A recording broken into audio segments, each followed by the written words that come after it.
तर इकडे सांगलीमध्ये कृष्णा नदीची पाणी पातळी आता 40 फुटांवर पोहोचली आहे। जिल्हाधिकाऱ्यांकडून शाळांना सुट्टी जाहीर करण्यात आली आहे। मिरज, वाळवा आणि शिराळा भागातील शाळांना आज सुट्टी जाहीर करण्यात आली आहे। तर सांगली जिल्ह्यातील पूर स्थितीच्या पार्श्वभूमीवर भारतीय सैन्याची एक तुकडी सांगलीमध्ये पोहोचली आहे। 90 जवान आणि 10 अधिकाऱ्यांचा या तुकडीमध्ये समावेश आहे।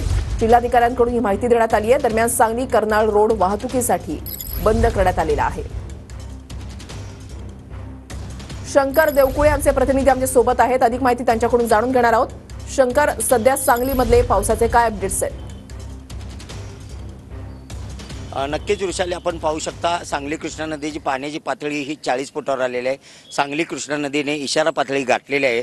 सांगली कृष्णा नदीची पाण्याची पातळी ही धोका पातळी जी आहे ती 45 फुटाची आहे। आपण पत्ता कृष्णा नदीच्या तीरावर आहोत। आपण पाहू शकतो समोर कृष्णामाईचे जे मंदिर आहे तिथं पाणी आलेलं आहे। पाणी मंदिरात पाणी शिरलेलं आहे। या ठिकाणी दुसऱ्या बाजूला जिंजेचा मारुती आहे, त्या ठिकाणी सुद्धा पाणी आलेलं आहे।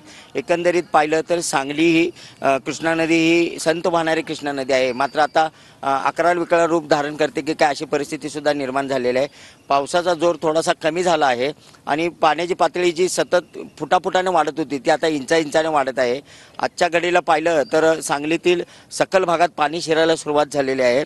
काकानगर परिसर असेल, सूर्यवंशी प्लॉट असेल, या ठिकाणी पाणी शिरायला सुरुवात झाली होती। आता पाणी पूर्ण आत शिरत चाललेलं आहे। त्याचबरोबर कर्नाळ रोड जो आहे तो पूर्ण बंद करण्यात आलेला आहे। खबरदारीचा उपाय म्हणून जिल्हाधिकारी डॉक्टर राजा दयानिधी यांनी शाळेला आज सुट्टी दिलेली आहे आणि लष्कराची जवानांची 100 लोकांची तुकडी या ठिकाणी सांगलीत दाखल झालेली आहे। वृषाली, नक्कीच धन्यवाद तुम्ही दिलेल्या सविस्तर माहितीसाठी।